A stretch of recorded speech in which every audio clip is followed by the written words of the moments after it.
Now, these are the South Africans that have been sentenced to X amount of years and are able to come home, but unfortunately some don't have that luxury and are sentenced to death. Now, most recently, a South African man was sentenced to hanging in Malaysia, Dion Cornelius, the 28-year-old South African who, when you read his story, he seemed just like a regular family man who was down and out and just needed some extra cash. He was told, I think, by his lawyer that he wouldn't get the death penalty, and then he did. What can we do anything for these South Africans who are sentenced to death in another country? And I think a lot of people who hear the story think, well, he went to a country, he knew there was a death penalty, why on earth would he cross the border with drugs? That's the thing. Yeah. Somebody wrote about my book that it was about stupid people doing stupid things. Mm-hmm. That was the sole interpretation of the book. Yeah. And yeah, one does ask that question, if you know what the consequences are going to be. But I have to just say that our government can intervene in, excuse me, I'm not sure what year it was, about 2008 somewhere, there was a South African that was arrested in China, a man, and our government had his sentence commuted to life imprisonment. But yet, when Janice Linden got the death penalty, they did nothing.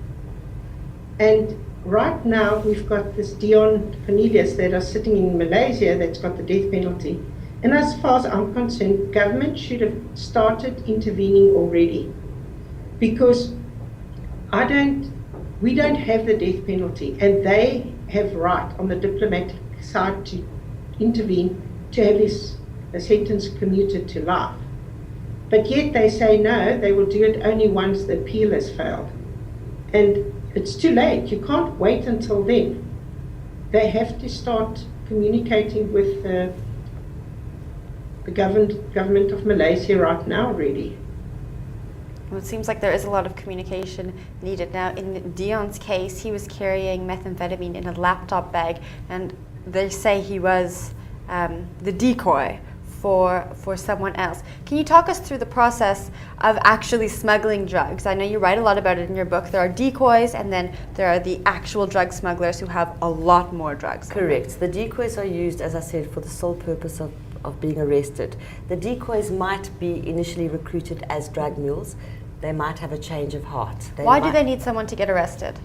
Because that just takes the focus away from the professional mules, who are greater in number and are carrying much larger quantities, and are sometimes, actually this is what they do, they've been doing it for years and getting away with it. It allows them safe, uninterrupted passage through the airport, while the focus of the media and customs officials are on this one person who's normally carrying a much smaller amount of drugs. In a very obvious place. Very obvious places, either in dreadlocks, in the case of Babsi. In Tando's case, they strapped him to her chest like a suicide bomber, because she wouldn't swallow the drugs. So that's the thing. These are it's almost like it's theatre. It's set up. When Babsi was arrested, nobody noticed cocaine flakes kind of filtering off her hair. Customs had been warned and informed that she would be landing. They knew exactly when to expect her. When she landed, the media contingent were there, snapping away. She became the global poster child for drug mules. So if that doesn't actually demonstrate what a setup the whole thing is, I don't know what does. No. And I'll just add something which we find is extremely interesting. The trend is quite often also, you'll have a South African traveling through various countries in transit.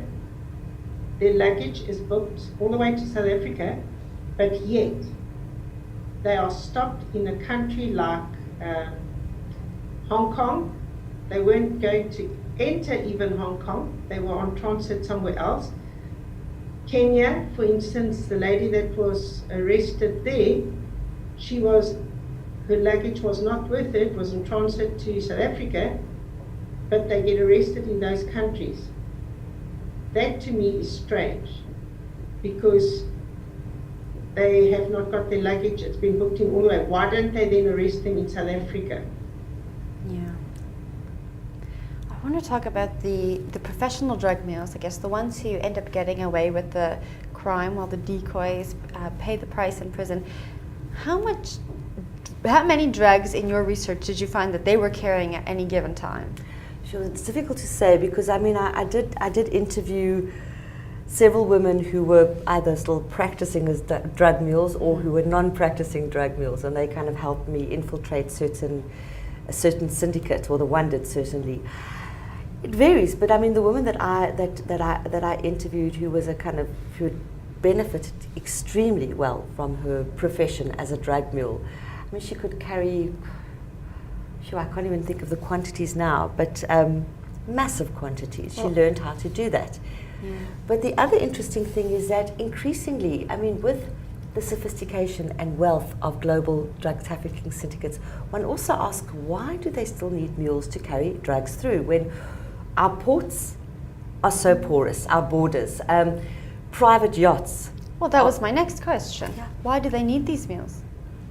In essence, they don't really.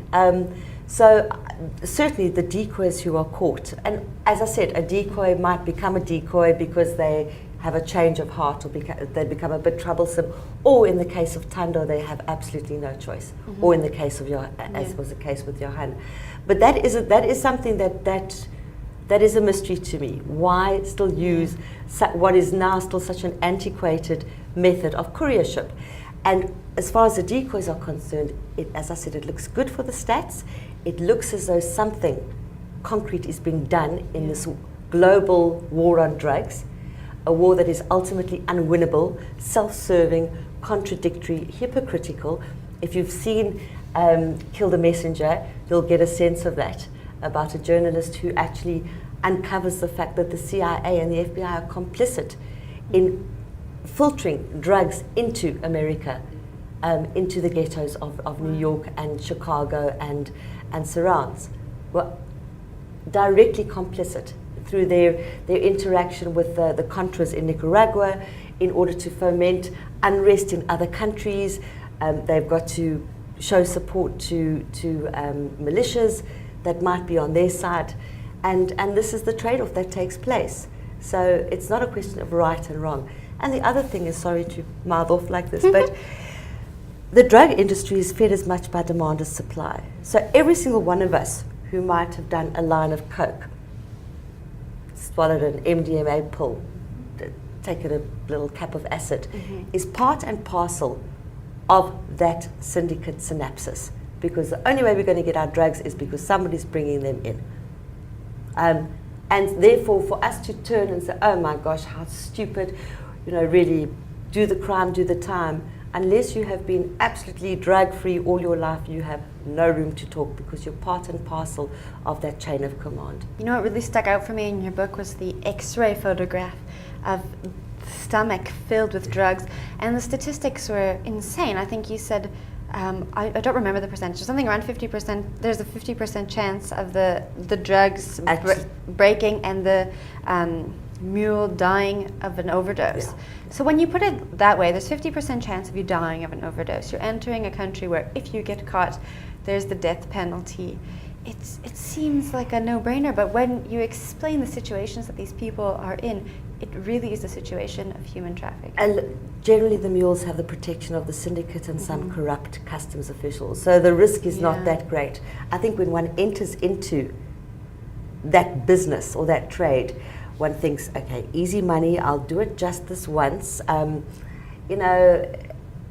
It's a kind of a victimless crime because if I don't do it, somebody else is going to, you rationalize it. You do it initially for the money and then maybe you get hooked on the adrenaline of shit, am I going to get it bust?